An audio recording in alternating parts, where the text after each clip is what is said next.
Vamos a continuar con el tema de la fuente china. Había quedado la semana pasada en que íbamos a ponerla a hacer nuevamente la simulación con el fin de irnos metiendo más en su funcionamiento. En este momento quiero recordar que las resistencias de arranque están aquí: R620, R621, R622, R624, van a la base del switch. Y dadas esas circunstancias de arranque, vamos a hacer algo. Si observan este diagramita, no tiene circuito de control. Aquí no tenemos circuito de control. Es decir, el comparador de error está ausente. ¿Eso qué quiere decir?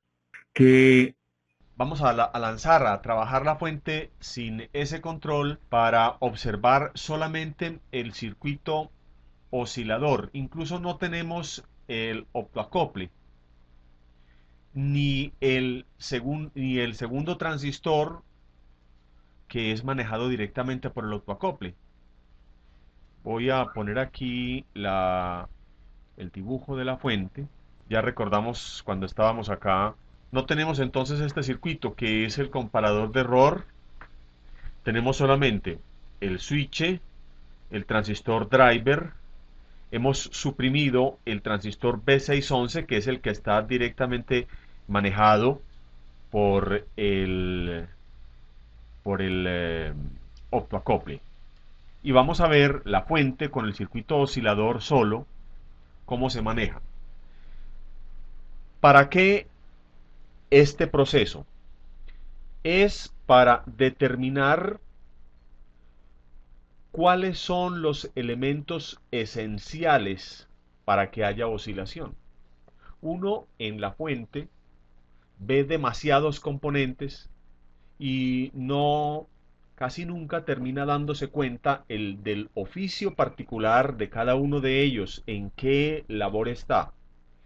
Al suprimir los elementos que hemos quitado, pretendo dar la pauta para que la fuente solamente oscile y nos dé un voltaje de salida. Ya vamos viendo aquí a la derecha que el voltaje va para arriba, no se quedó en 110 voltios porque no tiene control, no nos importa en este momento. Vamos a abrir aquí un segundo panel y vamos a mirar el circuito de base del switch. Ahí está la oscilación en el switch. Voy a detener la oscilación completamente. Voy a ampliar un pedacito de esta parte.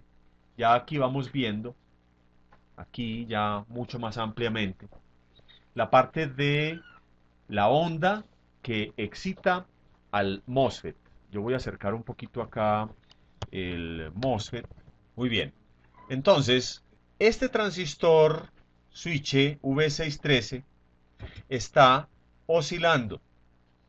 Y para lograr hacerlo, necesita esencialmente los elementos de arranque, que hace un momento los enumeramos, más este transistor V612, que es el que se encarga de cortarlo. Voy a abrir otro panel para mirar en ese instante de tiempo que tenemos en la ventana, cuál es la acción del transistor que corta al switch. Aquí lo vemos, esa es la onda que tiene en la base ese transistor. Esa onda la voy a llevar de el tercer panel al segundo con el fin de sobreponerlas y ver la acción de cada una de ellas. Ahora ampliemos un poquito para que nos queden solo unos cuantos ciclos acá. Entonces, la onda azul es la onda de excitación del switch y la onda roja es la onda de excitación del transistor que corta al switch. Cuando la onda roja va llegando al punto superior, es precisamente donde se consigue que el... Voy a volver a poner aquí en la parte superior a repetir la onda sola de la base del switch para enfatizar que cuando la onda roja llega a esta esquina en amplitud, sabemos que la amplitud está graficada en el lado izquierdo, aquí vamos hacia arriba, y entonces estamos en, si le pongo a este, aquí primer ciclo, le digo que me mida ahí, tenemos 0.8 voltios, aquí está el, el cuadrito que nos dice el voltaje en ese momento. ¿Y en dónde es? En la base de B612. Cuando la base de B612 alcanza casi 0.9 voltios, en ese momento ese transistor logra coger la base del switch y llevarla a tierra, es decir, poner en cortocircuito base emisor del switch para interrumpir la oscilación. ¿Qué nos queda claro de esto que acabamos de ver aquí? Que los elementos básicos en la fuente para el switcheo son el circuito de arranque, ya sabemos cuál es, el transistor switch V613 y el transistor V612 que es el que corta al switch. El switch arranca por el circuito de arranque, pero luego está realimentado, apoyado por el circuito de vías. Sabemos que el circuito de vías está conectado a la parte posterior, aquí, base, y a través del C614, la R619, que están en paralelo con el BD617, luego hablaremos de qué hace ese diodo, van directamente a la última resistencia que ataca la base del transistor, que es la R624 de punto 22. Vuelvo a repetir, el oscilador es esencialmente el switch V613 con el devanado auxiliar del transformador, llamámoslo vías, más el transistor V612. El V612 solo sirve para cortar el switch. Aquí lo vemos. La onda roja, cuando llega al voltaje de 0.9 voltios, es capaz de hacer que la onda azul vuelva hacia un punto bajo. Ese punto bajo incluso llega a valores negativos. Aquí vemos el menos 1,4 voltios hacia donde desciende la onda de base del switch. ¿Por qué llega a valores negativos? Recordemos que estamos en una oscilación y tenemos elementos inductivos presentes en esa oscilación. Entonces, el transformador es capaz cuando, y sabemos ya de antemano, que el transformador cuando, o la bobina, cuando nota que la corriente se interrumpe, inmediatamente se cambia el sentido del voltaje, incluso llegando a valores negativos. Por eso entonces la fluctuación de la onda del switch va a tener no solamente valores positivos que atacan la base, haciendo conducir al transistor, sino también valores negativos en el momento de corte. Decía pues, el V612 solamente corta al switch. ¿Y quién hace conducir al switch? El circuito de arranque más el circuito de vías. Y el circuito de vías va a través del C614 y la R619. Eso es netamente la oscilación.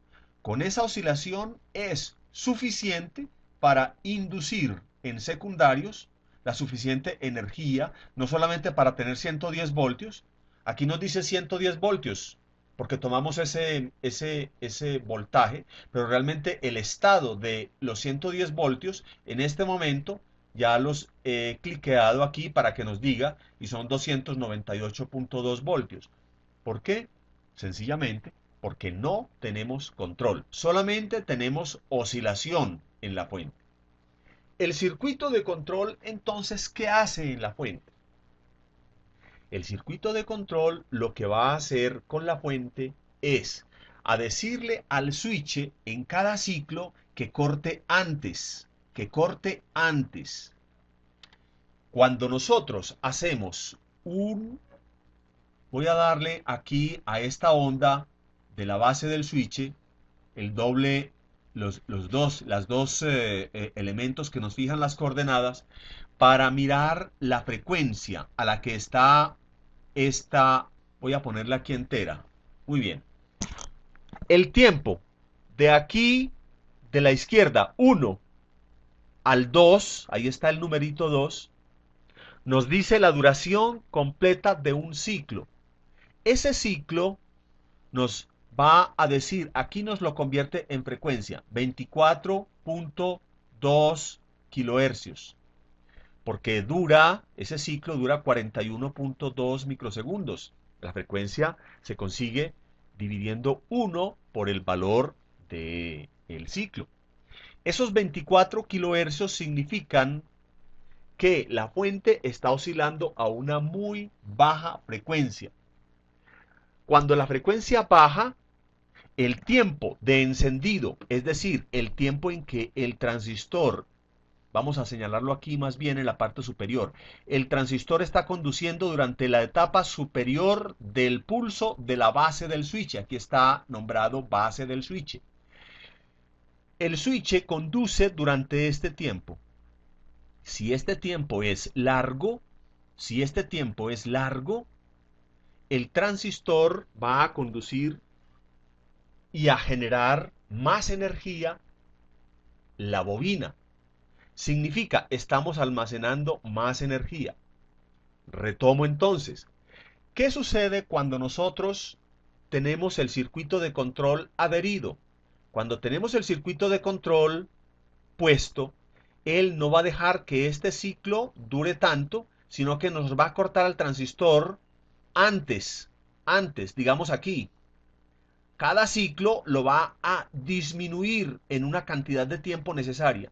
La disminución de ese ciclo útil, así se llama, la disminución de ese ciclo útil va a generar en el transformador menos energía almacenada. Y eso es lo que nos va a hacer que la fuente realmente mantenga un voltaje dentro de los rangos deseados.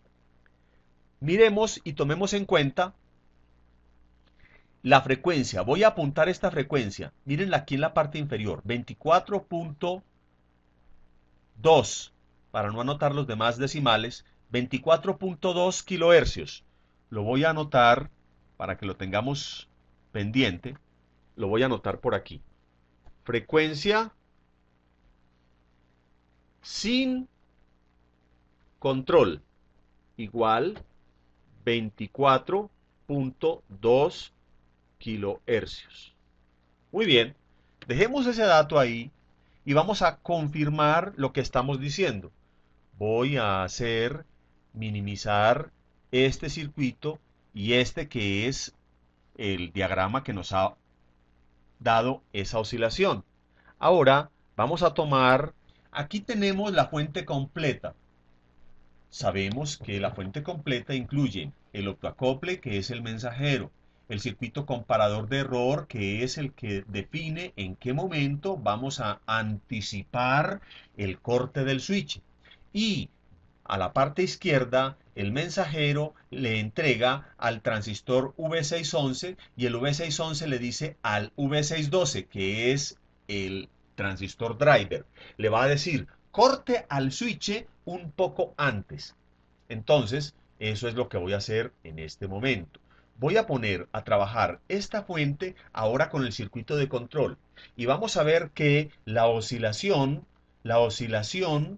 va a tener un significado o un valor de más alta frecuencia. La frecuencia al subir nos acorta el tiempo y al acortar el tiempo los 110 voltios van a permanecer dentro de ese rango. Vamos a ponerlo aquí dentro de... Ahora vamos a ponerlo a oscilar. Ahí está oscilando Y ya va llegando al descansito. Miren la parte inferior, el oscilograma, salida de 110 voltios y ya llegó al punto. Voy a interrumpir ahí la oscilación y le voy a decir mida. Entonces mido y voy a correr hasta la parte donde se estabiliza para decir que está en 109.1 voltios o 0.2 voltios. Ahora, ¿qué pasa en el oscilador? Vamos a acercar un poquito esto para tenerlo aquí más a la vista. Ampliemos la ventana donde nos va a reflejar las ondas de base y las ondas de el B612. Yo voy a quitar esta de aquí, voy a coger unas tijeras que me quitan esto y me quitan esta, que en este momento no me importa. Voy a poner aquí nuevamente el tramo que tiene que ver con la base de B612, la base del switch. Por los colores, si ahora eran distintos, no se preocupen, estamos en un circuito independiente, por eso él nos pone a veces un color, una onda y luego nos la pone otro color. Muy bien, ahora tenemos una relación entre la base del B612, que es el driver, y la base del switch, en donde siguen teniendo esa misma relación. Es decir, cuando la onda azul, que es la del driver, llega al punto alto, es cuando la onda de base del switch cae. Muy bien. Ahora, ¿cuál es la diferencia con la anterior? Entonces, vamos a ampliar esta ventana completamente y vamos a medir la frecuencia. Entonces vamos a ponerle el doble cursor y vamos a tomar aquí en este lugar uno y el otro lo cogemos de aquí y lo vamos a llevar a este lugar. Ahí está medido un ciclo, nuevamente, de la base del switch, que es igual a cualquiera de los ciclos de la fuente en tiempo. Y nos dice, vamos a ver aquí, 18.16 microsegundos y la frecuencia que corresponde a ese tiempo son 55 kilohercios. 55 kilohercios. Vamos al punto donde habíamos tomado la anotación. Frecuencia. Entonces ahora ponemos frecuencia con control igual 55 kilohercios. Se subió al más del doble, a más del doble. Vamos a hacer una, para quienes no tienen demasiado fácil, que eso con el tiempo lo va cogiendo uno, la relación entre tiempo y frecuencia y energía almacenada. Entonces vamos a hacer aquí un pequeño parangón. Vamos a decir, esta frecuencia de cuando no tiene control dura más tiempo. Esta onda dura más tiempo. Y la onda, cuando tiene control, está más o menos así. Quiere decir que mientras la primera da un solo ciclo, esta puede dar alrededor de 2,5, por decir algo, por decir algo. Esta. La frecuencia es más alta. Y en la frecuencia, esto lo llamamos como tiempo. Tiempo. Entonces, ¿cuál es el menor tiempo en donde está encendido el switch?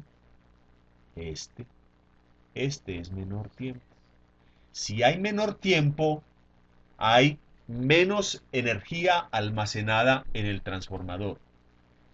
Por eso, aquí en el ejemplo superior, la fuente la teníamos alrededor de 300 voltios. Cuando estaba aquí, el voltaje de salida lo teníamos alrededor de 300 voltios.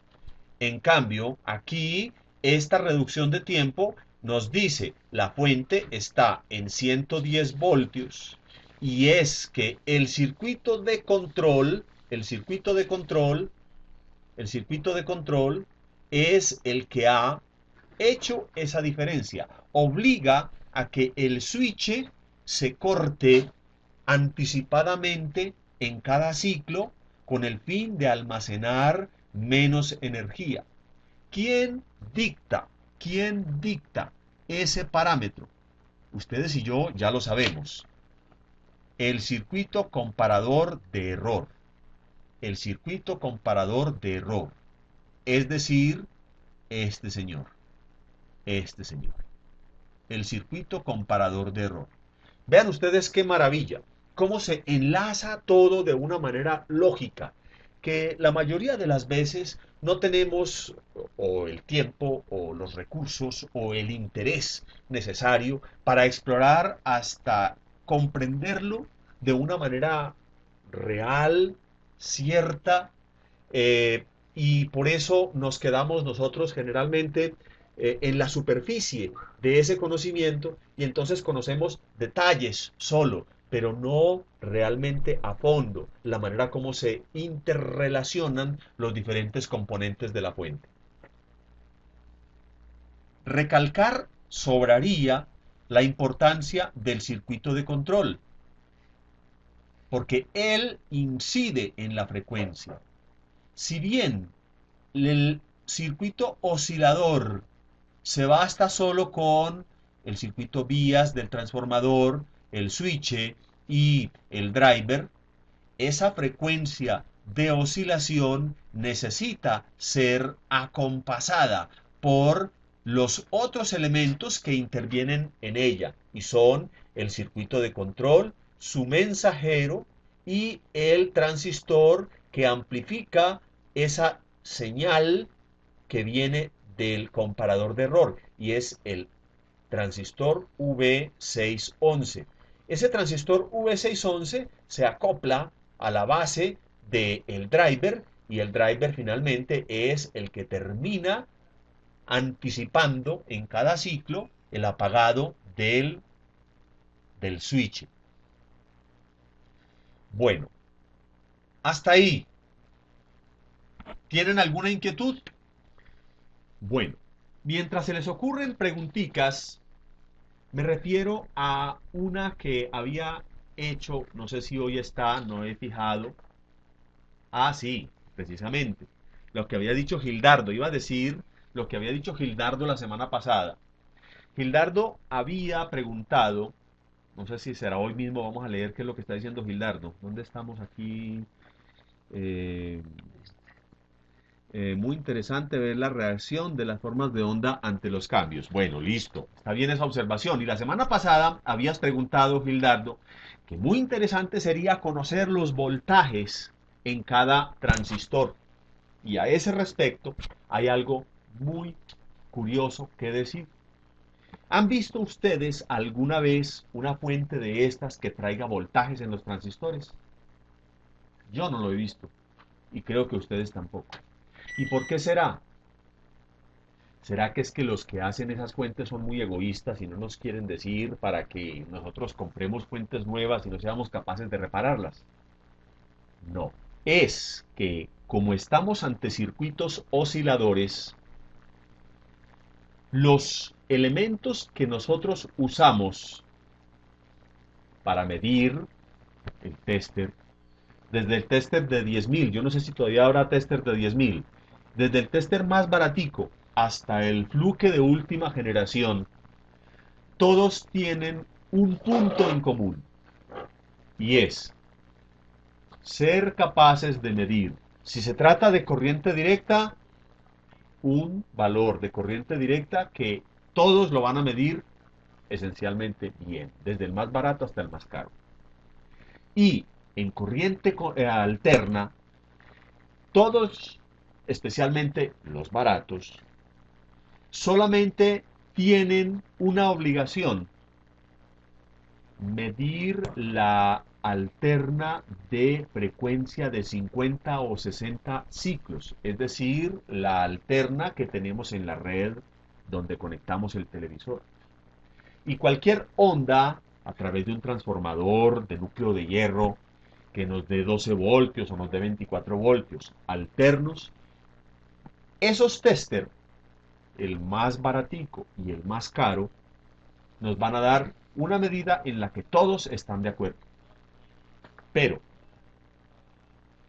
cuando la onda, hablando de tensiones alternas, se sale en forma de la onda senoidal y en frecuencia de los 50 y 60 ciclos, ya todos los tester cogen un camino distinto para medir. Es decir, no tienen la obligación de estar de acuerdo. ¿De qué depende el camino que coge cada tester para medir? De cuánto vale el tester. Ahí sí. Hay tester que tienen la capacidad de medir lo que se llama verdadero RMS. Verdadero RMS. Hay otros que son capaces de medir el voltaje de pico a pico, la tensión de pico a pico. Pero son muy contados. Son testers de muy alta gama. ¿Quién haría una medición real? Un osciloscopio.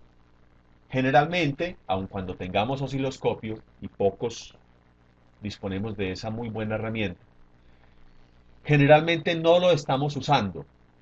Yo solamente he conocido a un compañero que utilizaba el osciloscopio como tester. Es decir, él no cargaba voltímetro, sino que cargaba osciloscopio. Y él las medidas tanto de DC como de AC las tomaba con un osciloscopio. Era un osciloscopio portátil. Muy escaso quien tenga esa manera de trabajar. Entonces, solamente con osciloscopio se medirían esas ondas exactamente. Entre tanto, un tester hará una medida y otro tester tomará otra. Después de toda esta carreta, ¿qué queda como respuesta ante la pregunta de Gildardo? ¿Qué bueno sería tener los voltajes de estos transistores? Entonces les diré. El voltaje de entrada, pues os sobra decirlo que todos lo van a medir. El voltaje en el colector del switch. Vamos a tomar aquí en la parte inferior, vamos a tomar el voltaje de la onda de oscilación en el colector del switch. Bueno, vamos a pasarlo, se nos puso arriba, vamos a pasarlo abajo. Ahí está. Voltaje en el colector del switch. Mire que es un voltaje alterno que tiene. Vamos a ponerle, vamos a quitar estos 110 voltios, los 110 voltios pasémonos para arriba. Vamos a ponerle aquí el voltaje de entrada, también acá. Ahí está el voltaje de entrada. El voltaje en el colector del switch tiene hemiciclos que van a 0 cuando el switch conduce y hemiciclos que van por encima del voltaje de entrada cuando el switch descansa. Aquí está.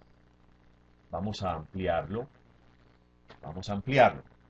Entonces, cuando el switch conduce, aquí está, baja a 0 y toda la corriente estará pasando por la bobina. Cuando el switch descansa, el voltaje regresa al valor de la fuente, pero la reacción del transformador hace que ese voltaje suba más arriba de ese valor de la fuente, y aquí tenemos que nos dice que está casi, no igual, pero casi en los 500 voltios. Aquí está la escala por diciendo unos 500 arriba, entonces no está en 480 o 490 voltios. Si yo digo, mi tester lo voy a poner a medir ahí, el tester va a medir más o menos, si lo pongo a medir en AC, lo voy a tener midiendo un voltaje que puede ser de 200 o 300 voltios o 400. ¿Qué va a hacer? ¿Cuál va a ser la realidad de esa medida? Ninguna. La realidad de esa medida depende de mi tester. Significa, si yo tengo una fuente que está funcionando y quiero ver cómo se comporta esa fuente para conocerla y luego reconocerla en momentos de reparación, entonces mido en ese lugar y mi tester me va a medir 200, 300, 400 voltios. Eso puede ser dependiendo del tester. Y luego, en otro momento digo, mi tester mide aproximadamente tanto en ese lugar. Bueno, pero esa onda en realidad no es muy de mucha utilidad. La onda que sería de más utilidad sería la onda en la base del switch. En la base del switch. Eh, Aquí vamos a quitar estos 110 para que la onda en la base del switch pueda tener, no se vea tan enanita. Entonces, si yo aquí esta onda en la base del switch le digo al programa, dígame cómo mide esa onda, el programa sí tiene un tester de aquellos, Confiable. confiable. Él dice, yo le mido, y esa es la medición que trata de hacer todo tester cuando yo lo pongo en DC. Cuando yo pongo mi tester en DC en la base del switch, mi tester se comporta como un promediador. Y ese promedio, average, eso es promedio. El promedio real de esta onda es más o menos menos 1,24 voltios. Menos 1,24 voltios. Vamos a explicar por qué. Vamos a explicar por qué. Vamos a decir aquí base del switch y vamos a coger este cursor y lo vamos a acercar aquí a 0. Vea aquí el 0, el 0. Ahí está más o menos midiéndome 0. Miren, el hemiciclo positivo es realmente corto y el hemiciclo negativo es muy grande. El promedio de esto es un valor negativo porque el positivo es menor. Eso es lo que me está haciendo cuando decimos aquí, average menos 1,2 voltios. ¿Y mi tester? ¿Qué dirá mi tester? Mi tester me dice no la verdad enterita, pero me da una pista. Y entonces ahí es la clave.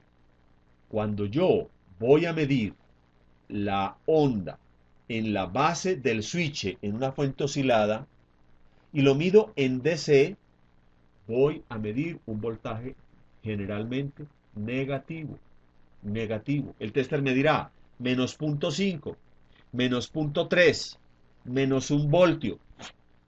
Eso depende de la clase de tester, ya lo hemos dicho suficiente. Pero me va a dar un promedio negativo. ¿Eso qué me indica? No que ese voltaje sea el real, sino que la fuente sí está oscilando. Porque ese promedio negativo solo se genera cuando hay oscilaciones en el transformador y concretamente en la bobina vías. ¿Se va entendiendo eso? Espero que sí.